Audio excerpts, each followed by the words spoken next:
Yes, so welcome to yet another episode of Beizzo's Kiboozi. Now this one, I believe, is another good one. Anyway, today I want to talk to you about something, or I'll call it someone. Because it's a demon, let's give it a person kind of feeling. This someone, this something has been part of human nature for all time, and that's comparison. This is a very, very, very sneaky guy, if I would call it a guy. Very, very sneaky guy. And it comes in at all points of life, even when you've not invited it.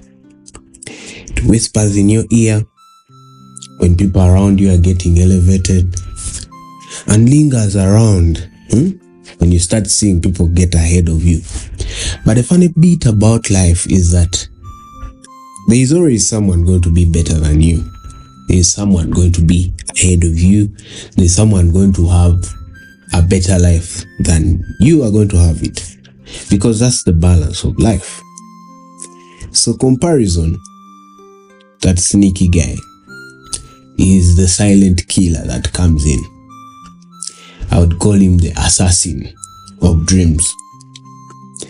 And he's not just stealing your joy, but also robbing you of the purpose and the peace that you're supposed to have. And for worst case scenario, it would also rob you of the relationships you would get.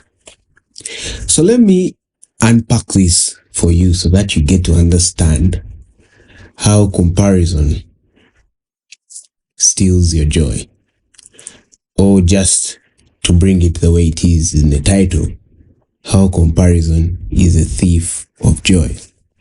For those that don't know where this comes from, it comes from Theodore Roosevelt. I think he was the president of America, and he said comparison is a thief of joy. So let's unpack this in this episode and see, how is comparison killing your dreams? How is comparison robbing you of the purpose and peace that you need to have? Robbing you of the relationships that you need to have? Robbing you of the little joy in the small accomplishments you've made in your own life?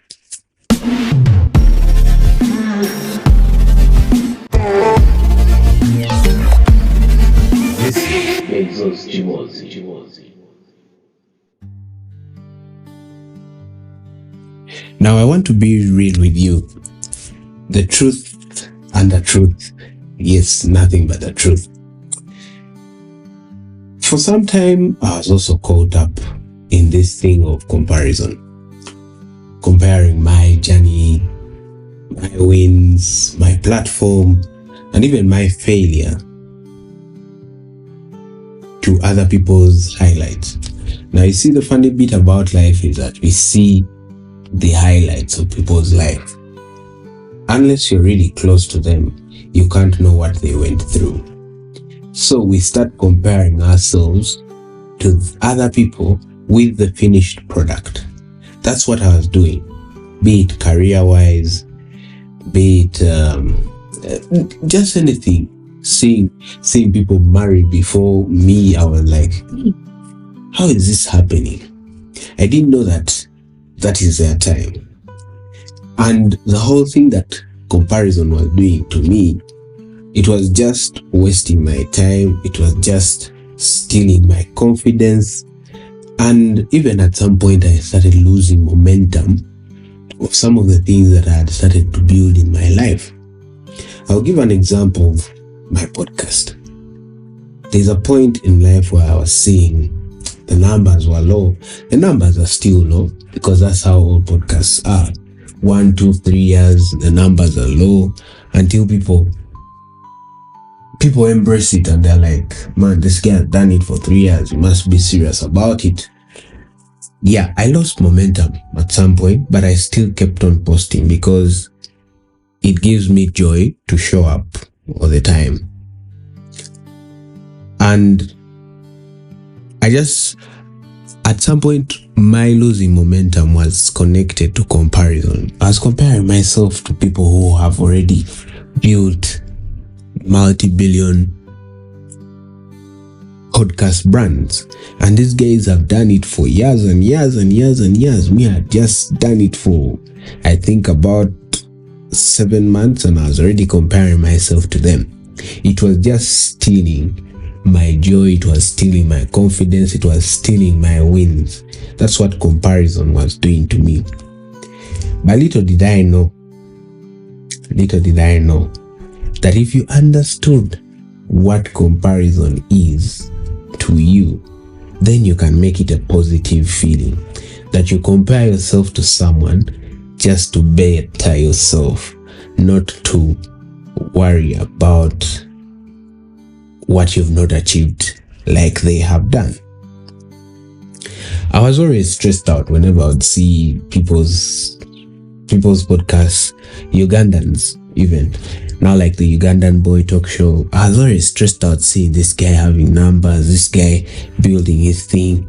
But the truth is that he will always be better than me because he did it earlier than me. I will only strive to be maybe better than him in another way, or better than him in my own way that I understand. Like, what am I trying to say? Like, you knowing that your win is your win. If you compare it to another win, then it becomes something else. And me understanding comparison made me rethink it and understand what it is exactly. Because when you understand what a problem is exactly, you then can easily break through it. So comparison. What is comparison really? Comparison will come in very many ways that you may never understand. You just being there and you're like, I think this guy, why is he better than me? Why? If you're not looking at it as a reflection and not rivalry, then that is comparison. So you need to know that comparison is a birth of envy and self-doubt. You see, when you have comparison in your life, you start focusing on the things that you lack and you don't focus on the things that you have. So in your life, there is zero gratitude. Zero gratitude. You're not grateful of anything that is happening well in your life because you're comparing your life with another person that is doing okay. And that's why you end up hating the person. People can be there and they just say, I don't like that guy. When you ask them why, they're like, natural beef, or I have natural hate for them. There is nothing like natural hate. At least I'm a Christian and I know that no one was born to hate someone. I think the only person we're supposed to hate is Satan or something. But really, you can't say natural beef or you have natural hate for someone because that's not how you were created. The only reason as why you can hate someone is because they have something that you don't have. And because you're envious about them, then you grow into the hate. And that hate is definitely coming from the comparison that I'm talking about. So, being a birth of envy and self-doubt, because you're comparing yourself to other people, you're going to start to have self-doubt. You can't really own up to the things that you're good in. You'll be there always rethinking, having double standards, rethinking, am I really good? Am I really worth it because the other guy is doing it better? And that is all coming from comparison. Now, another thing comparison can bring is delay in action. Because you're trying to compare yourself to people who have already achieved, you then do not start. You delay the action. You can't compare yourself with someone if you don't know their story. And that's why comparison breaks dreams. Comparison steals joy. Because of all that, you've not yet understood how someone reached there, the things they went through to reach there. Your dream dies because you think you can't make it, because the self-doubt has kicked in. The same thing that happens with relationships. A relationship can be going on very well, and this happens with the ladies so much. Then they find themselves seated in a saloon talking about their relationships. My man does this for me, my man does this for me, this and this and this. And your wife comes back to your home and starts comparing her relationship with what the friend was telling her. And that relationship is bound to start having quarrels or reaching the point of death, which is breaking the dream, or what can I call it? Killing of the dream, or stealing the joy.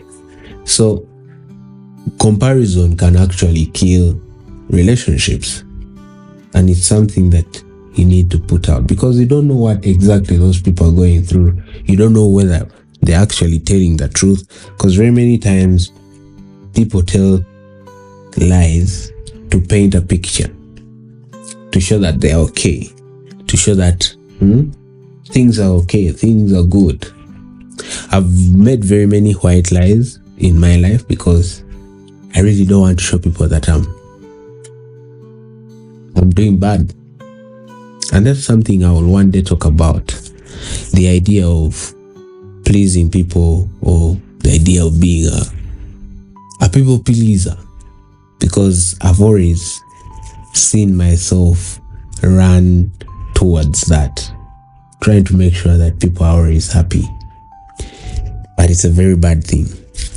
Now, for you to step out of this comparison game, to neglect this guy, give him an idol, I think they call it,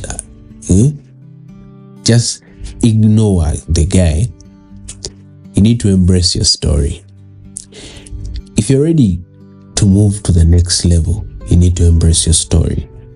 You don't need to compare your story to another person, because in life you only live once, and it's only you that will be there. There will only be one Beizzo, there will only be one Andrew, there will only be one Berinde. There will always be one guy that is me, that is the host of this podcast. There will always be one guy. So embrace your story, because your story is unique, your story is good. Yeah, people are watching you. Maybe they are still in the loop of comparison and comparing their life to you. So embrace your story. Now, if you're someone that is maybe just starting with this journey of removing comparison from your life, you could limit your exposure to the triggers. Things like social media, things like conversations that may bring up something that would make you compare your life to another person. Just limit the exposure to these triggers. Triggers that lead you to compare your life to another person. Then you need to celebrate other people honestly. If you're going to beat comparison, this is one tip you should go with, like as though it's the Bible for comparison, or the rule comparison, the constitution to comparison. You need to celebrate others honestly. It's a very tough thing sometimes, but if you're able to celebrate someone else, you'll never compare their win to your wins. In fact, it will just be a reflection and not rivalry, which is the next tip. You need to use comparison as reflection and not rivalry. You need to see oh, this guy did this so that they reach there. Let me do that so that I can reach there. Do not make it negative. Make it always positive. And remember that you're never late. It's just that your time has not yet come. And you're running on your own clock. That's something you need to always remember. You are running on your own clock. I could say you have your own timeline. You have your own story. So do not let comparison break that story. Do not let comparison make you think that you're on the same clock with someone. Yeah, people are getting married. Celebrate them honestly. If it's going to trigger you seeing them, stop going to where they are. Then embrace your story, man. If you get married late, you can embrace that story and use it to start conversation somewhere else. Married at this age because this and this. Yeah, otherwise, I think that's it from me on the idea of comparison. Yeah, if you love this episode or have loved all the episodes that I've done, please share them with your family, your friends, and anyone that you believe needs to listen to all this information. Yeah, don't compare your life to anyone. Embrace your story. Yeah, keep it at Beizzo's Kiboozi, and I'll see you next Monday. Yeah, be okay. And I'm repeating myself. Keep it at Beizzo's Kiboozi. See you soon.